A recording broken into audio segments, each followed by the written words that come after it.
وَلْتَكُنْ مِنْكُمْ أُمَّةٌ يَدْعُونَ إِلَى الْخَيْرِ وَيَأْمُرُونَ بِالْمَعْرُوفِ وَيَنْهَوْنَ عَنِ الْمُنْكَرِ وَأُولَئِكَ هُمُ الْمُفْلِحُونَ. Warahmatullahi wabarakatuh. Innal hamdalillah nahmaduhu wa nasta'inuhu wa nastaghfiruh wa na'udzu billahi min shururi anfusina wa min sayyiati a'malina. May yahdihillahu fala mudilla lahu wa may yudlil falan tajida lahu waliyyan mursyida. Asyhadu an la ilaha illallah wahdahu la syarika lah wa asyhadu anna Muhammadan abduhu wa rasuluh.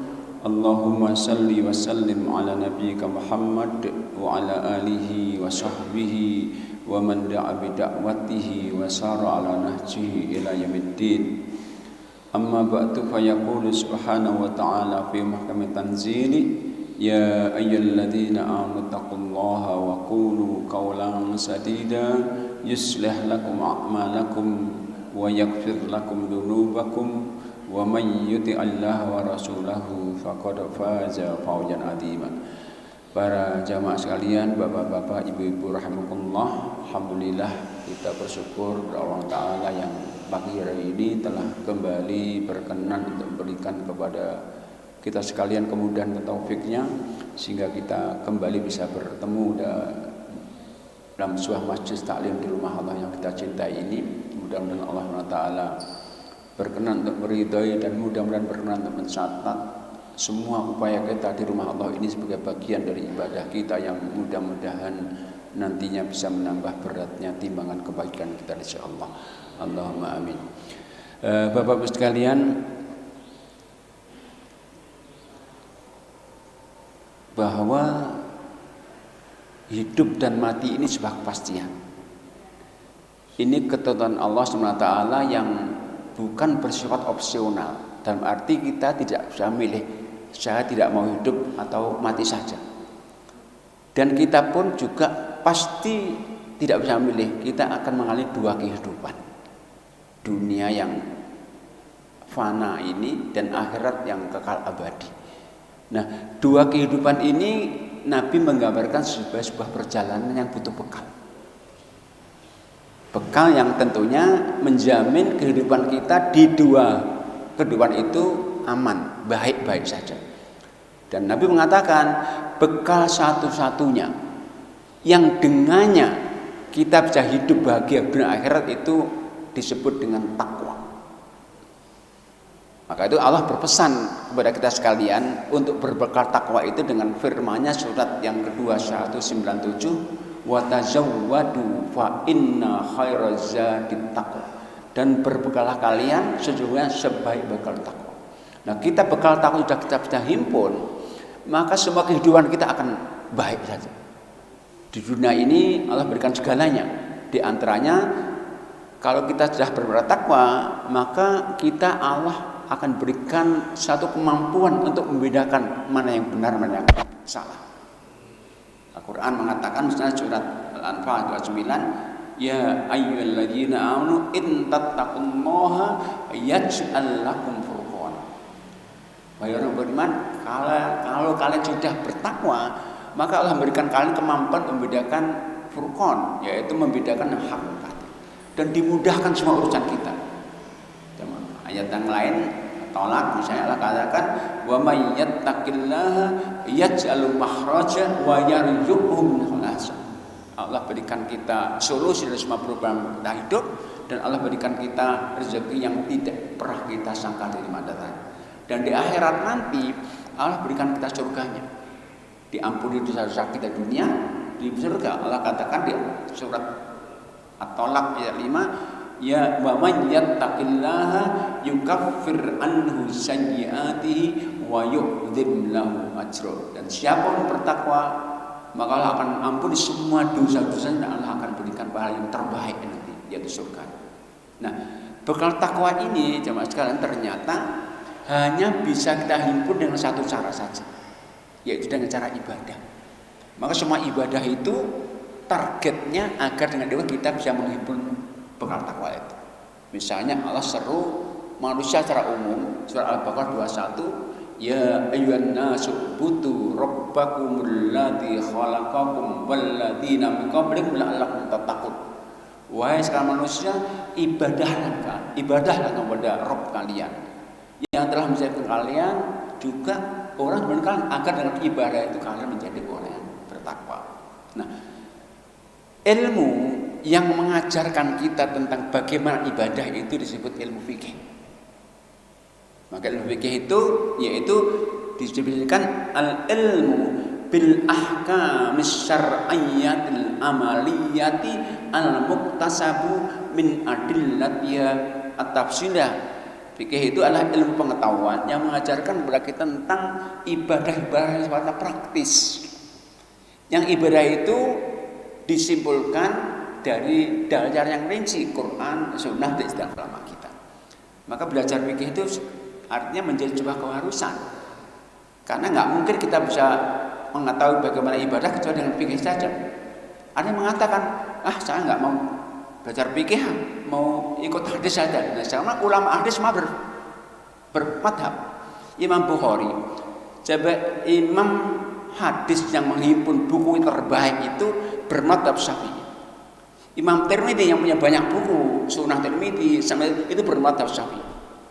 Imam Malik punya buku Muwatta, hadis, ahli hadis, tapi dia bermadhab Maliki. Bahkan Imam Ahmad, ahli hadis, tapi dia ahli fikih juga, maka dia bermadhab Imam Ahmad. Jadi ulama hadis itu tidak semuanya bisa menyimpulkan hukum dari hadis yang dihimpunnya. Kenapa? Untuk menyimpulkan hukum itu harus menghimpun semua dasar Qur'annya, semua hadisnya. Maka ulama hadis pun bermadhab. Maka belajar fikih itu menjadi sebuah keharusan. Nah, tabiat ilmu fikih ini, tabiatnya dia menyeluruh, sempurna, menyentuh semua kehidupan manusia. Karena ibadah memang sifatnya sempurna, menyentuh semua kehidupan. Hubungan kita dengan Allah diatur dalam fikih. Hubungan dengan sesama diatur dengan fikih, dengan lingkungan juga dalam fikih. Nah, semua ibadah kita itu dijelaskan oleh fikih, dia terikat dengan 5 hukum. Semua ibadah kita kita kenal tentunya ada wajib, ada sunnah, ada haram, ada makruh, ada mubah. Nah, 5 hukum yang mengikat semua ibadah kita itu, 2-nya perintah, wajib dan sunnah, 2-nya larangan, haram dan makruh, 1 pilihan, mubah. Cuman masalahnya kita sering atau banyak dari kita yang sering terjebak dengan definisi fikihnya. Contohnya, sunnah itu perintah, sebenarnya wajib perintah. Cuman sunnah itu diberikan, sunnah itu kalau dikerjakan dapat pahala, ditinggalkan nggak apa-apa. Itu definisi fikihnya. Nggak apa-apa artinya nggak dosa, cuman meninggal perintah. Maka jangan sunnah ini bukan, ini perintah. Karena perintah, maka maksudnya kalau meninggalkan berarti meninggalkan perintah Allah. Yang karenanya akan hilangkan banyak kebaikan. Karena sunnah itu banyak fungsinya, banyak manfaatnya. Pertama, sunnah itu adalah menghadirkan cinta Allah. Dan kita nggak mungkin nggak butuh cinta Allah. Nggak apa-apa, harus cinta nggak mungkin. Kedua, sunnah ini akan mengampuni dosa-dosa kita. Dan kita juga nggak mungkin nggak butuh itu. Nggak apa-apa, nggak juga. Nah, tentang 2 fungsi sunnah ini Allah jelaskan Al-Quran dan juga sunnah hadis qudsi. Qurannya surat ayat ketiga ayat 31 Allah katakan, "Qul in kuntum tuhibbunallah fattabi'uni yuhibbukumullahu wa yaghfir lakum dzunubakum." Katakan, kalau kalian mengaku cinta Allah, ikuti sunnahku, ikuti Nabi. Saat akan ikuti sunnah Nabi itu, Allah akan mencintai kalian dan mengampuni dosa-dosa kalian. Itu fungsi sunnah yang kebutuhan kita. Yang kedua, sunnah itu fungsinya menyempurnakan ibadah wajib kita yang nggak sempurna, dan kita nggak mungkin sempurna wajib itu. Kita nggak mungkin kok sholat 100% khusyuk, belum nanti tumaknahnya, belum nanti rukun-rukunnya. Nah, ini tersempurna hanya dengan sunnah saja. Maka ada hadis riwayat Abu Dawud dikatakan begini, Inna awwala ma yuhasabu bil abdu yaumil qiyamah shalah. Sesungguhnya amal ibadah pertama kali hisab nanti salat. Yaqulullah li malaikati, saat salat dihisab, Allah akan mengatakan kepada malaikat-malaikat yang tugasnya menghisab salat kita itu. Kata Allah kepada malaikat itu, "Ungzuru fi sholati abdi atammaha am naqasa." Periksa salat hambaku ini. Sempurnakah atau enggak sempurna? Fa in kana tamatan kutibat tamatan. Kalau diperiksa sempurna, pahalanya sempurna. Wa inin taqasa minasya, tapi kalau diperiksa enggak sempurna, mungkin khusyuknya kurang, mungkin doanya kurang, maka Allah katakan, hal li abdi min tatawu, apakah hambaku yang sholat fardunya enggak sempurna juga mengerjakan sholat sunnah?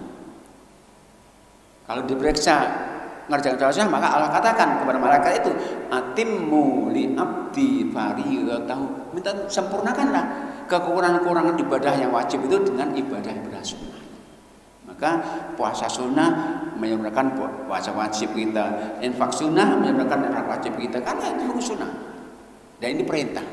Sama, larangan itu ada haram dan makruh. Cuman kita sering mengatakan, makruh itu larangan, dibenci Allah, maka dibenci Allah kita mestinya enggak harus hindari. Itu tentang hukum yang mengikat ibadah kita. Nah, kalau kita belajar fikih, semua buku fikih mazhab apa saja, baik Ahmad, Abu Hanifah, Imam Malik, Syafi'i, sama, urutannya sama. Yang pertama yaitu bab tentang toh bersuci. Itu urutan pertama dari semua buku fikih.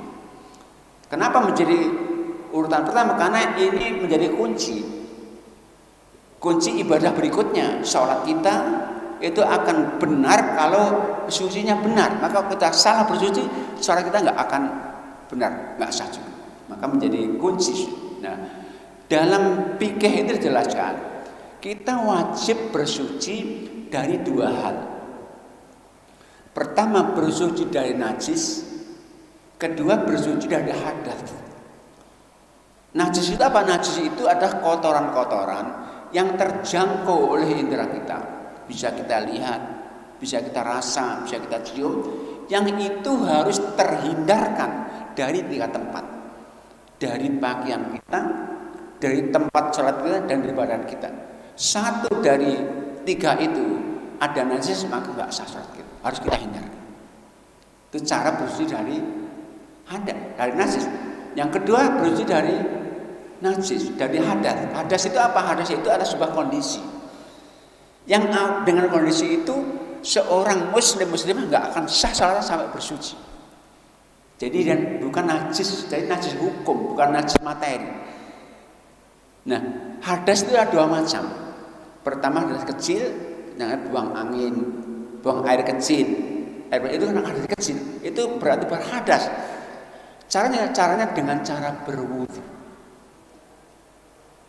Dan ini ibadah yang irasional. Kita buang angin tapi yang dibasuh muka.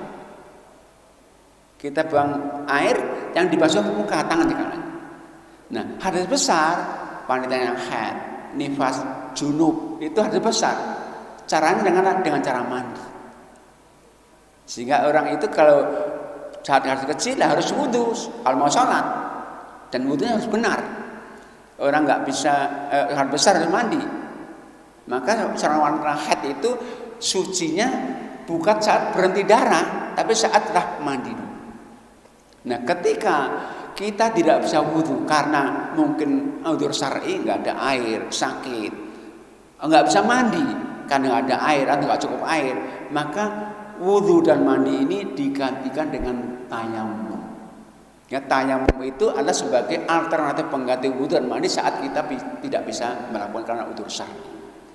Karena alternatif, maka tayamum boleh kita lakukan kalau ada alasan syar'i saja. Itu tentang bersuci. Nah, kita akan mencoba membahas cara bersuci. Nah, media yang Allah siapkan untuk kita bersuci ini, baik dari hal yang ada dua. Itu yang utama tentunya, yang Allah katakan surat yang ke-25 ayat 48, wa anzalna minas sama'i ma'an tahur, dan kami turun dari langit air yang suci dan mensucikan.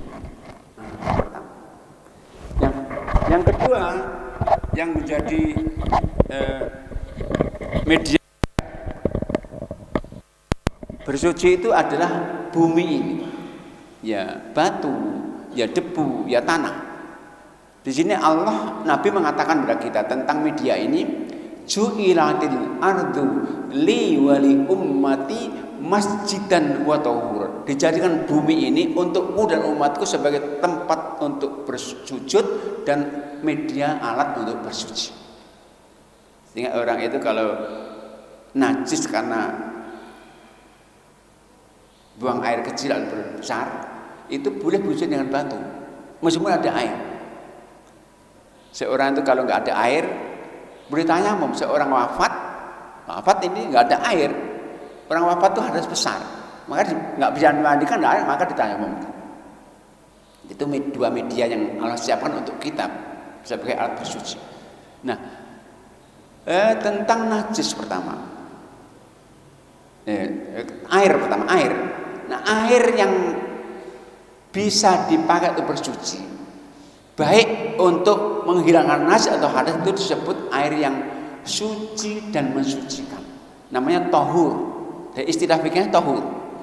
Suci, dia suci dan mensucikan. Karena ada air yang suci nggak mensucikan ada. Contohnya yaitu air teh. Itu suci tapi nggak mensucikan. Maka nggak boleh berwudu dengan air teh.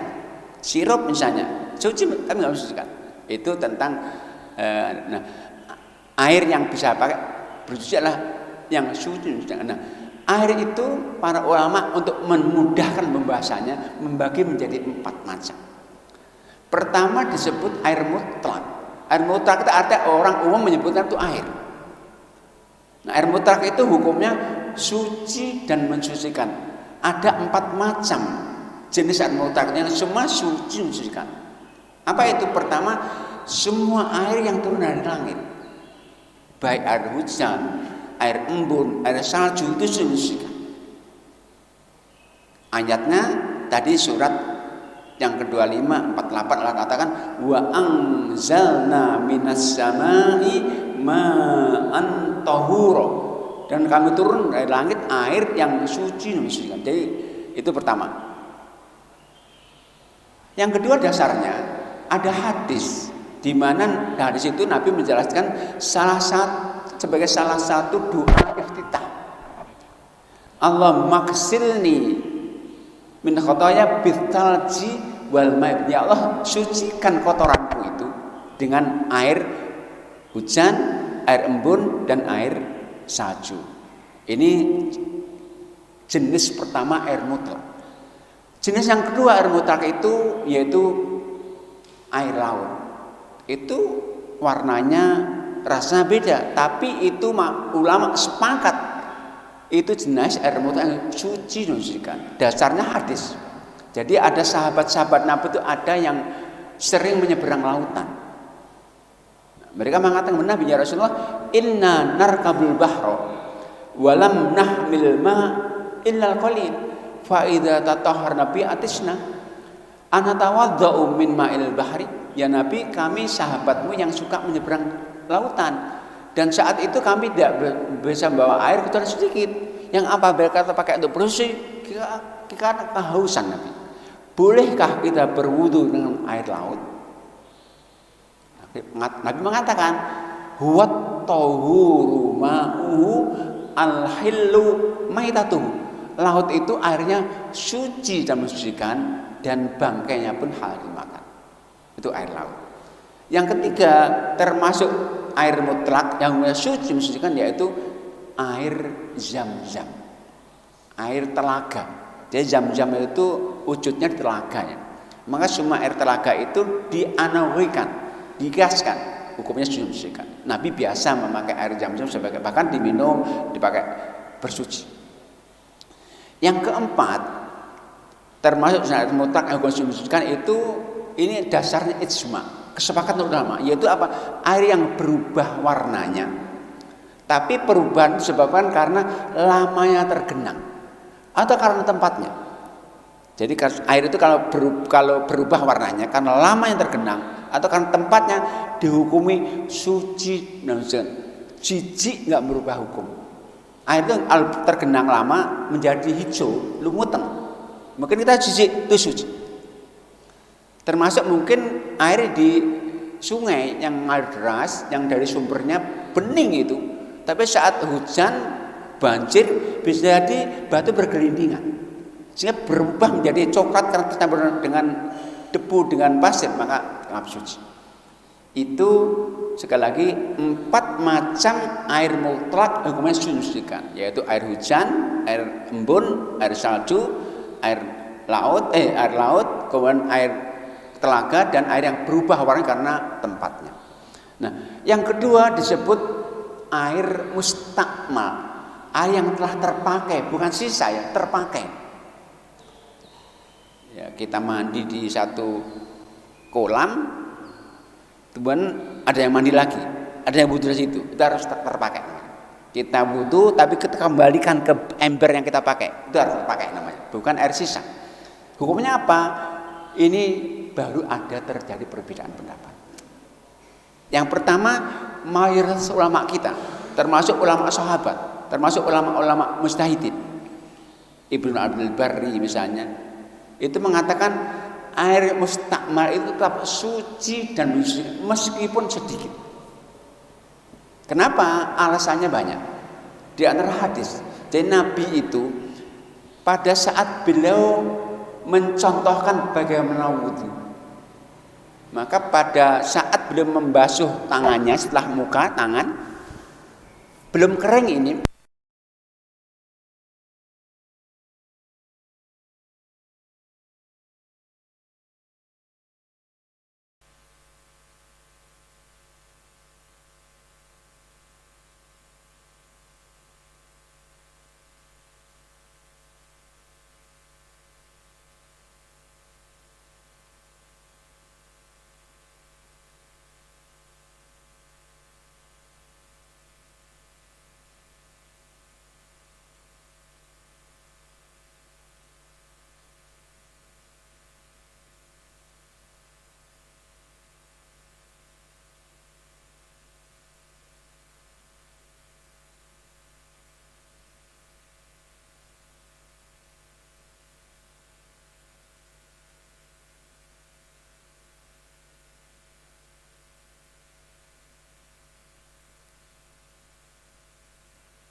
jadi sekali lagi kalau kecil wudhu, ada besar mandi.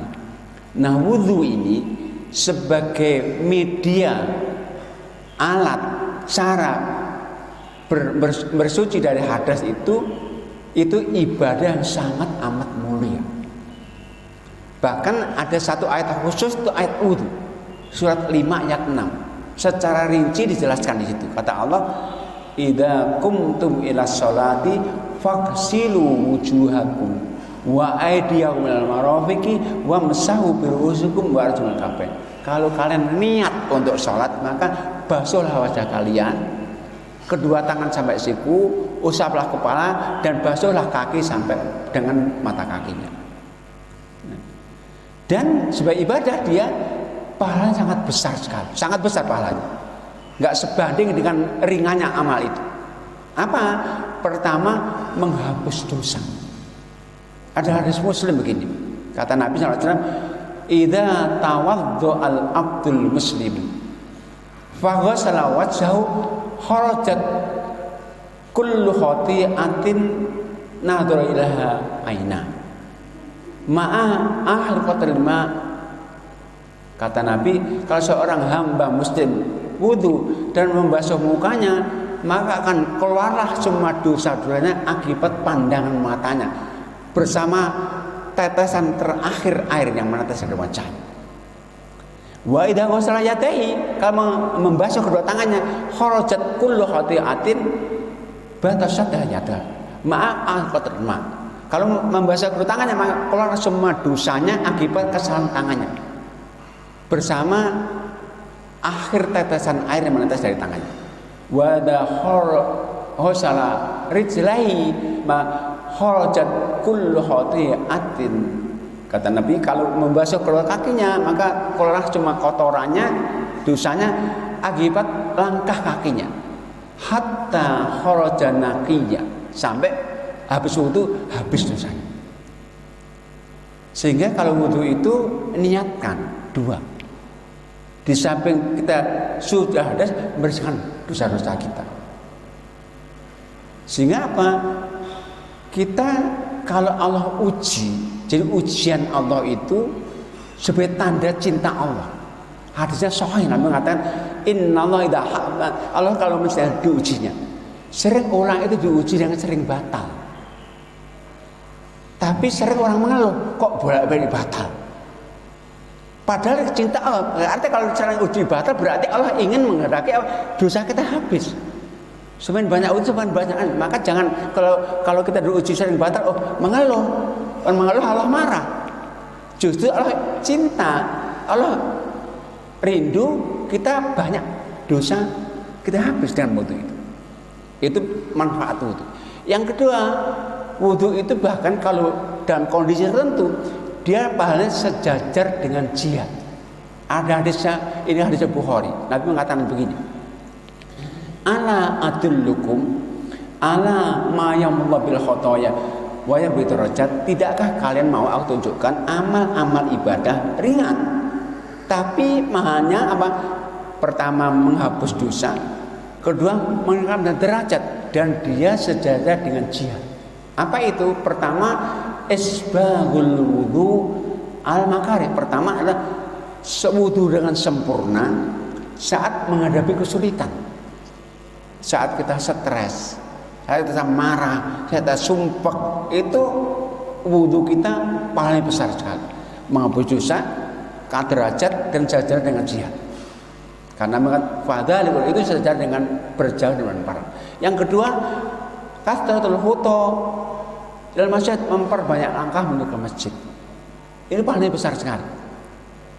Maka ada satu sahabat ini punya keluarga, namanya Abu Salimah, Banu Salimah, yaitu Bani Salimah, keluarga Salimah. Karena rumahnya jauh dari masjid, maka sepakat mereka untuk pindah rumah dekat masjid agar berjamaah. Rupanya hasil musyawarah mereka terdengar Nabi. Maka didatangilah mereka ke rumahnya. Dikatakan, ya Bani Salimah, benarkah kalian mau pindah rumah agar bisa dekat masjid? Maka mereka, benar ya Nabi. Kata Nabi, la tantakiru fa inna, jangan pindah kalian, karena langkah semua pahala semuanya itu. Langkah kalian semakin banyak, langkah kalian semakin banyak pahala yang tertulis, dan semakin banyak dosa terhapus. Yang ketiga yaitu intidharus shalah ba'da shalah, yaitu menunggu sholat. Iktikaf. Maghrib kita jamaah, jangan pulang, nunggu sampai isya. Niatnya itu menghapus dosa, derajat, dan sejajar dengan jihad. 3 amal sunnah. Itu termasuk wudu ya. Nah, berikutnya adalah tentang tata cara wudu. Jadi wudu sebagai ibadah teknisnya sangat rinci ya. Tapi ada 2. Pertama yaitu cara yang dengan itu sudah sah, cara namanya ketentuan minimal. Ada, tapi ada ketentuan ideal yang itu sempurna. Yang minimal itu 6. 1 terlepas nggak sah.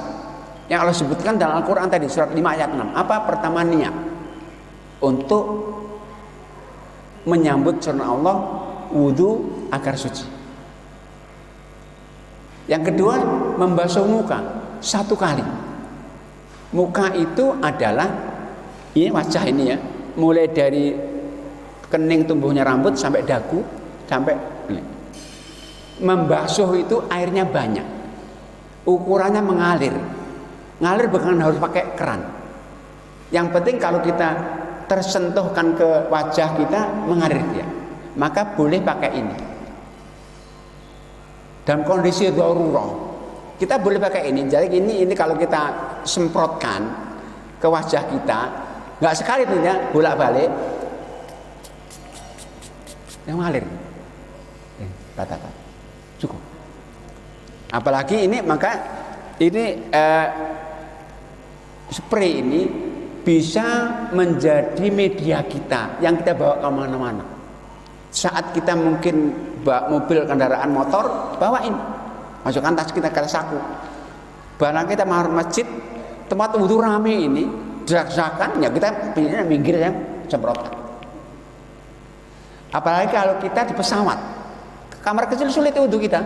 Perjalanan jauh 16 jam ke Amerika misalnya, atau ke Saudi kalau mau umroh itu 9 jam, kita harus sholat dengan wudhu sulit, pakai ini saja.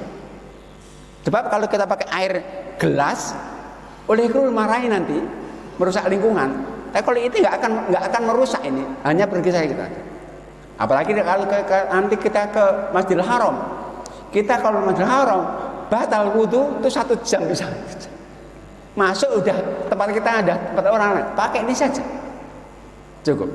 Dan namanya wudhu. Jadi pertama membasuh muka 1 kali. Yang kedua membasuh tangan sampai siku 1 kali. Sama air banyak, pakai keran. Kalau Nabi itu biasanya kalau wudhu pakai gayung.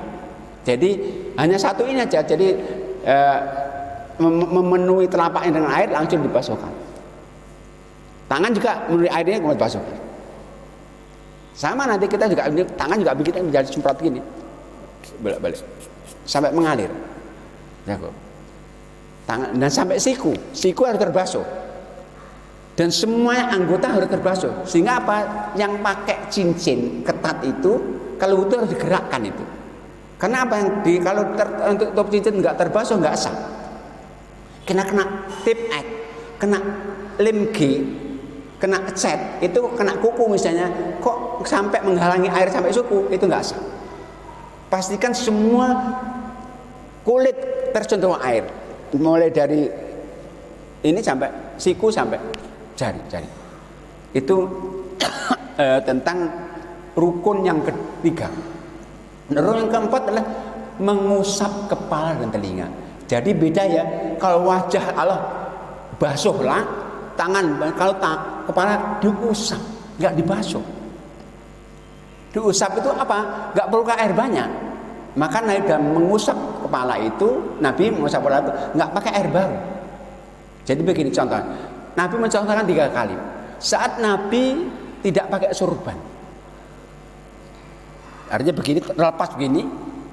Nah, kemudian wudhu beliau, setelah basuh muka, tangan, basah tangannya, artinya Nabi begini tangannya. Kemudian usap kepala, bagaimana caranya? Nabi menempelkan kedua tangannya, tangan basah tadi, di atas keningnya, di rambut, ujung rambut tumbuh ini, digerakkan ke belakang sampai tengkuknya, kemudian lagi, langsung memasukkan telunjuk ke lubang telinga, menggerakkan ibu jari ke atas ke bawah. Setelah itu beliau mencabut telunjuknya untuk diusapkan di lengkukan telinga. Itu contoh pertama. Contoh kedua, ketika Nabi pakai sorban tetapi tidak menutup semua kepalanya, terlihat ujung rambutnya. Itu kurang lebih ini bukan kopiah tapi sorban begini. Tapi ternyata sama. Setelah membasuh tangannya, Nabi begini saja.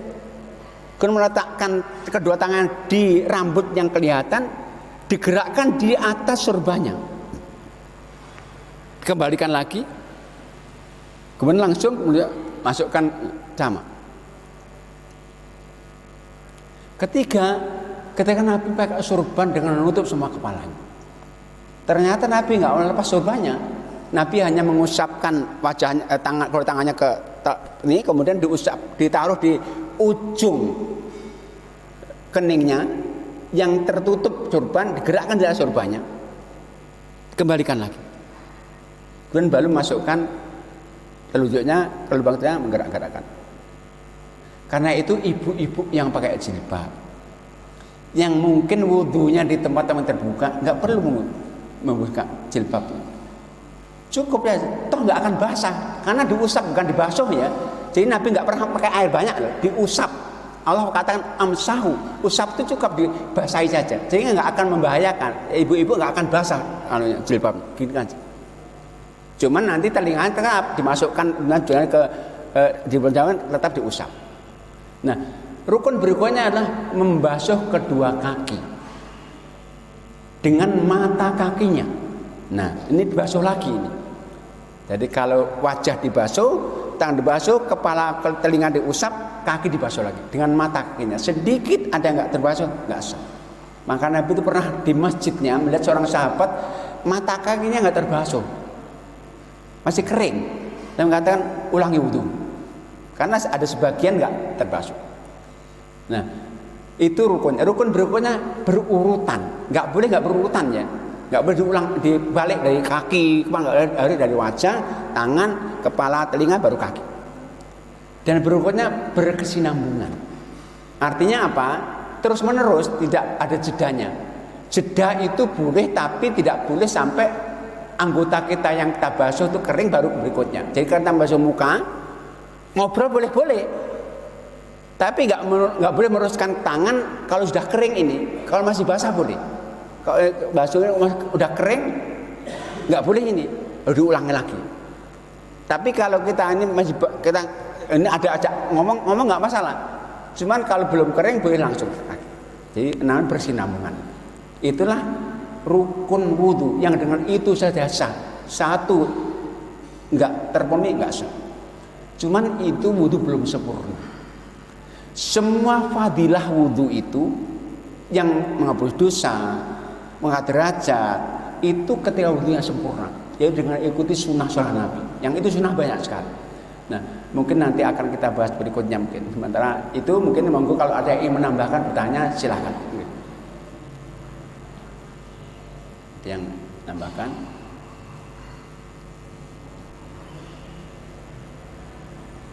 Ya.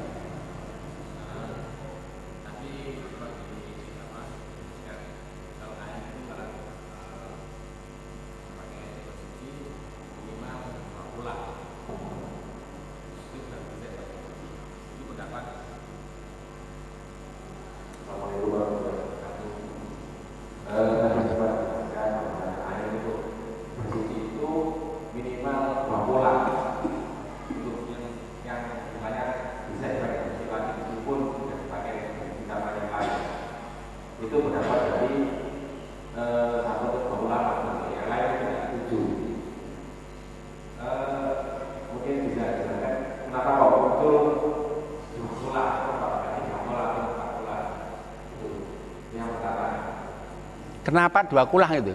Ya.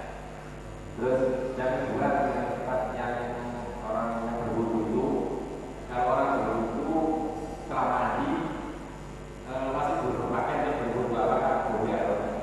Jadi wudu dengan tidak menutup aurat itu maksudnya. Ya, betul. Ya, baik. Yang pertama, air dua kulah itu hanya air yang telah terpakai saja ya. Kalau belum terpakai nggak dua, ini pun cukup ini. Dan Nabi itu bisa wudu dengan satu mud. Satu mud itu 0,650 liter. Jadi dua kulah itu hanya air yang telah terpakai saja.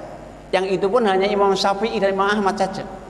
Karena dua kulah, hadisnya ada. Kata Nabi, idza balaghal ma'u qullataini lam yahlul. Kalau air itu jumlahnya dua kulah nggak ngandung najis lagi. Najis nggak berpengaruh. Hadisnya idza balaghal ma'u qullataini lam yahmil khabatha. Kalau air itu berjumlah dua kulah maka tidak mengandung najis lagi. Itu hadisnya. Yang kedua tadi, jadi tidak ada satu ulama pun yang mensyaratkan, nggak ada satu mengatakan bahwa wudhu itu harus menutup aurat kecuali di luar saja. Nabi itu begini, ada dua istri Nabi yang biasa diajak mandi, Aisyah dan Maimunah.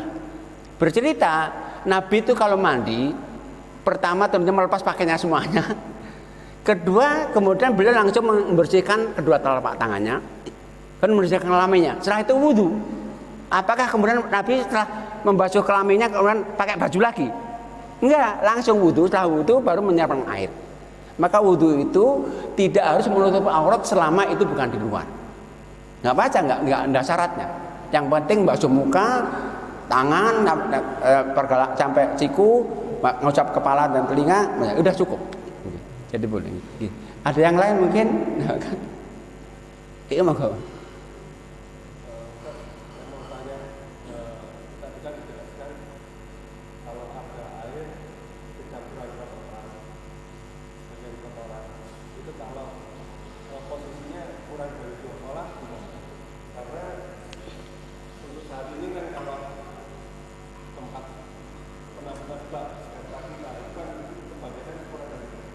Ya. Saat kita mau itu ternyata kita tahu ada kotoran cicak Ya. itu gimana? Baik. Yang pertama, kotoran tidak semuanya najis. Di semua kotoran dan bangkai hewan yang tidak mengalir darahnya enggak najis. Darahnya, jadi semua hewan yang darahnya enggak mengalir itu bangkainya kan enggak najis. Kira-kira nyamuk itu darahnya mengalir enggak? Enggak mungkin. Sebesar apapun nyamuk itu enggak akan mengalir, itu enggak najis. Cicak itu darahnya mengalir enggak? Mengalir. Beda mengalir ya. Kalau mengalir najis berarti. Tapi yang jelas mengalir itu adalah tokek, mengalir. Tapi kalau cicak saya enggak tahu. Coba dibunuh cicak itu. Membunuh cicak itu sunnah ya. Membunuh cicak 1 kali pukulan mati itu 10 kebaikan Allah berikan kepada kita. Jadi sunnah kita membunuh cicak. Cuman kita dilarang membunuh semut. Nah kita beda ternyata. Sunnah kita semut kita bunuhi, cicak nggak mau kita bunuh itu. Karena cicak itu sunnah kita bunuh. Nah sekali lagi kotoran itu tidak semuanya najis. Itu yang pertama. Yang kedua, air itu kalau terkena najis tercampur, selama nggak berubah sifatnya, baunya tetap, rasanya tetap, warnanya nggak berubah, itu tetap, meskipun jumlahnya nggak banyak. Yang penting nggak berubah sifatnya. Sifat air 3, warna, rasa, bau. Bak kita itu ya mungkin nggak sampai lah 2 kulah ya. Tapi sering mungkin kena tikus, bangkai tikus. Kira-kira kalau langsung kita ambil itu berubah nggak sifatnya? Nggak berubah. Kecuali kalau mengendap beberapa hari jadi rusak. Kalau nggak pernah kita ambil, nggak aja. Maka Nabi itu pernah ditanya sahabat itu punya minyak samin sama mentega lah, nggak cair banget. Ada bangkai tikusnya, ya Nabi gimana ini? Banyak samin minyak sana ini. Karena Nabi buanglah bangkainya dan sekitarnya saja, lebihnya makan. Nah, sekali lagi air itu kalau kena najis, kalau nggak berubah sifatnya tetap suci dan mensucikan. Ada yang lain mungkin? Enggak mau Pak.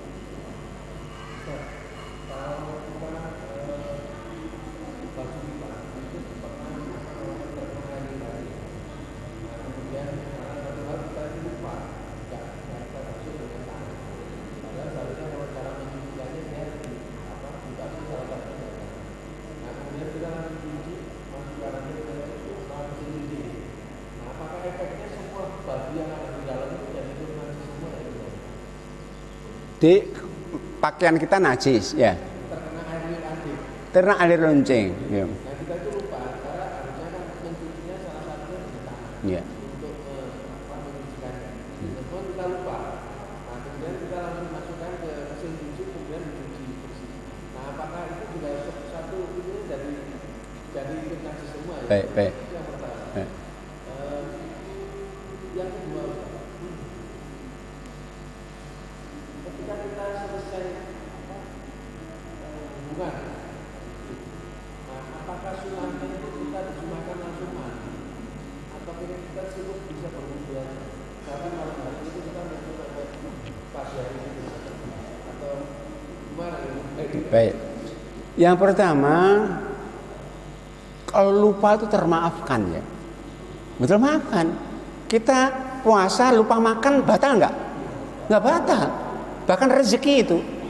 Nabi mengatakan rezeki kok itu. Maka lupa. Tapi kalau ingat itu yang ya harus dicuci yang kena saja, yang lainnya tidak. Yang langsung kena jilatan saja. Sebenarnya yang tercampur tidak harus dengan 7 kali. Ya, yang terkena aja yang kena. Gitu. Ya, maka sama kalau kita jilat anjing, kemudian kita jilat anjing, kemudian duduk di kursi kita. Yang kursi kita mana? Itu yang dibasuh tunjukkan hanya dengan yang pakaian kita yang jilat saja, yang lain tidak. Yang kedua, jadi wajibnya mandi saat kita hadas besar itu ketika kita mau ibadah saja. Cuman memang lebih baik segera mandi. Cuman nggak harus. Buktinya apa? Nabi itu kalau berhubungan mandinya besok harinya. Bahkan Nabi kalau berhubungan mandinya setelah sahur puasa. Tapi sebelum sholat tentunya, bukan sebelum sholat. Nah, tapi sunnahnya orang itu sunnah untuk wudhu sebelum mandi. Jadi Nabi itu kalau berhubungan suami istri harus besar, artinya mau beraktivitas, mau tidur, mau makan, sebelum sempat mandi wudhu dulu. Nabi itu kalau sekali harus besar, belum sempat mandi mau beraktivitas apa saja, mau tidur, makan, minum, wudhu dulu. Maka lebih baik wudhu dulu. Iya. Terkait dengan sesuatu yang bahan bakunya adalah dari barang yang telah contohnya apakah kalau kita makan babi jelas dia adalah barang yang halal. Tapi kalau babi misalkan ada satu bahan sabun, ternyata kandungan di dalamnya mengandung secara jelas dengan babi. Apakah itu jadinya najis ketika kita pakai ataukah ada hal yang lain? Jadi seluruh ulama sepakat babi dan semua turunannya itu najis.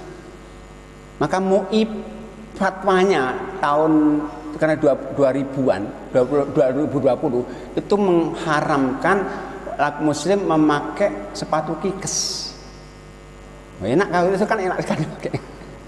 Karena ada kandungan babinya. Maka semua yang ada babinya apapun bentuknya itu cuma najis. Najis itu nggak boleh dipakai. Maka kalau kita kering mengenai badan kita nggak najis, karena nggak berpengaruh. Kalau basah ya najis. Maka kalau ada sepatu itu ada kulitnya dari babi, kita menyentuh kita nggak najis. Cuman kita nggak boleh pakai sepatu itu untuk sholat, untuk ibadah. Dan sekarang sama semua barang-barang yang di situ ada kandungan babinya apapun itu najis. Dan najis itu semua najis itu haram ya. Jadi bukan siapa haram itu najis ya. Tapi siapa najis mesti haram. Contohnya berhala itu haram nggak? Haram tapi nggak najis. Tapi semua najis itu haram. Apapun yang najis itu haram. Ada yang lain menambahkan mungkin? Ini mau gak? Keluarnya nabi ya, air nabi itu kita harus mandi. Ya. Jadi yang wajib mandi itu hanya mani saja Bapak. Jadi ada 4 jenis air yang keluar dari kelamin kita. Pernah air seni, nggak wajib mandi. Kedua air madi, nggak wajib mandi. Kedua wadi. Wadi itu air kental yang keluar dari kelamin kita sehabis kencing, tapi biasanya habis memikul berat. Itu namanya wadi. Itu najis tapi nggak harus mandi. Yang wajibnya hanya mani saja. Air banger.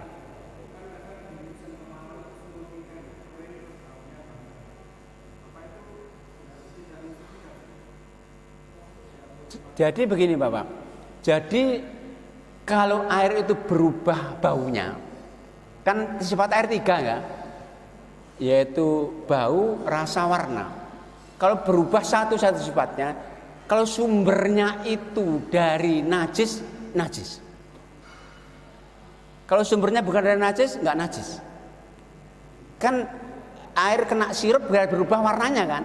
Tapi karena sirup nggak najis, nggak najis. Tapi kalau sumbernya itu adalah najis, kan? Contohnya sumur kita ada ada got dari got, rembesan dari got. Berarti got kan najis. Kalau berubah air sumber itu karena pengaruh got itu menjadi sumur itu airnya menjadi najis. Tergantung sumbernya Pak. Jadi sumber perubahan sifat air itu dari apa? Dari najis menjadi najis. Kalau dari bukan najis nggak najis. Ada yang nambahkan? Cukup ya? Baik, mungkin sementara kita cukupkan dan mohon maaf ada khilaf tentunya Akhirul kalam billahi taufiq hidayah. Assalamualaikum warahmatullahi wabarakatuh.